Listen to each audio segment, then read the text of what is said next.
Hi, thanks for joining us at BIPOC Access. And I'm here and I've connected with Melissa Allen. And she's going to be talking a bit about what she does and what her companies do and how they bring value to the Web3 space and the community.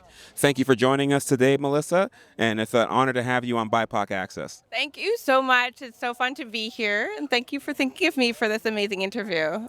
And introduce a little bit about yourself, the role that you play in the companies, and what you're doing right now in the Web3 space. Okay, excellent. So, first things first, I'm executive director of an awesome Canadian accelerator that's expanding. It's called League of Innovators, and we focus on supporting youth under 30. And then, secondly, I'm a venture partner in our sister company, which is a venture fund that invests in the founders coming out of the accelerator, like founders under 30. And I also have my own fund, Capital M Ventures, which invests in Canadian underrepresented founders who are entering large international markets. Well, we appreciate that, and we appreciate what you're doing for the community, and especially giving financial supports and investments to help people take their dreams and take their visions to a higher level. Maybe you could also explain to the community, like, what type of investment ranges does your fund look at? All right. Oh, by the way, I see another part of our community, Michelle, right? A former board member of League of Innovators, saying hello.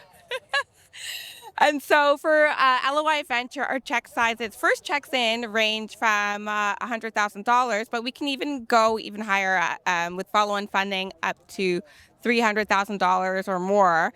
And then with Capital M Ventures, our check sizes range from $50,000 to $100,000, again with follow-on funding as well. And of course, we offer all the support that founders need. We're not just money going into a startup. We're what we like to call smart money. So we have an entire community of entrepreneurs like Michelle Romanow, right over there, and Ryan Holmes, and our entire community of founders who've done the thing, who've exited, who are super successful, who have that knowledge and wisdom that they are so happy and generous to share with our emerging founders.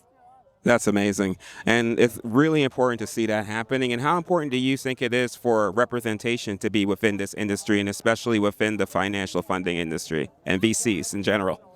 So that's actually the whole reason why I got into this industry. I used to be a financial advisor, and what I was seeing was number one, um, the technologies that everybody is using, that is impacting everybody, is being built by only one kind of person, and we need diverse perspectives at the table in order to build technological solutions that serve everybody equitably.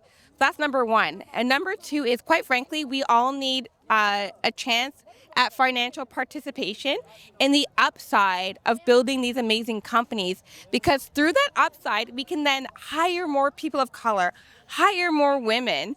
We're flowing more wealth and more money back into these underserved communities that can completely transform the economic landscape of Canada. So I'm very passionate about this, you can tell. Thank you for talking about the representation and how important it is to have in the VCs, to have that diversity so that our opinions are a part of the bigger picture. I also wanted you to touch on, like, what was it like for you getting into this space? And, like, did you have mentors? Did you have representation that kind of brought you forth? Like, what was your journey on taking that leap to enter this space? Absolutely. So, coming from a finance background, that helped, especially when it came to like wealth management, money stewardship. But I was brought into this industry first by an amazing woman who's a general partner at a fund here in Canada.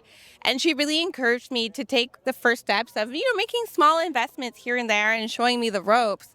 And then I got the experience of what it's like to be an angel investor, a venture capitalist, especially with smaller amounts of money. And then through there, these incredible group of brothers I helped them basically launch a fund. And that actually spun out into Capital M Ventures today. And so that's like the amazing supportive part, and how many people rallied around me. Now, like, the downside is that even just 2 years ago, or 2.5, 3 years ago now, it was a little bit unheard of in Canada to have a BIPOC female-led venture capital fund. And you can Google it.